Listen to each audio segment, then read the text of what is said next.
सादर करीत आहोत स्वराज्य स्थापनेची प्रतिज्ञा. वड्यांनो, मी आज तुम्हाला माझ्या मनातील एक गोष्ट सांगू का? आमचे वडील शहाजीराजे विजापूरचे सरदार आहेत. त्यांनीच आम्हाला इथल्या जागेचा अधिकार दिला आहे. सर्व कसे छान चालले, पण गड्यांनो, मला यात मुळीच आनंद वाटत नाही.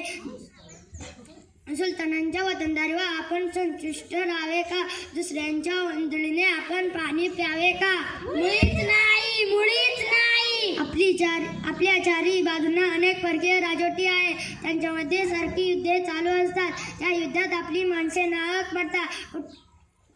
कुटुंबे देशोधडीला लागतात आणि इतके सहसूनही आपल्या पदरी काय? गुलामगिरी, गुलामगिरी. आपण हे किती दिवस सहन करायचे? दुसऱ्यासाठी किती काळ खपायचे? सांगा, तुम्ही सांगा. वतनांच्या लोभाने आपण हे असे चालू द्यायचे का?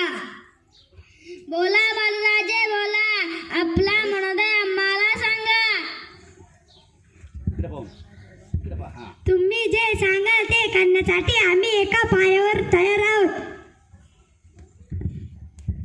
तुम्ही जे सांगाल ते आम्ही करू. आमच्या प्राणही देऊ.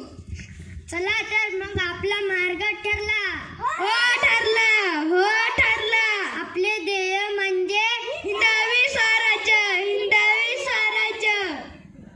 चला तर मग आपण स्वराज्य स्थापनेची प्रतिज्ञा करूया.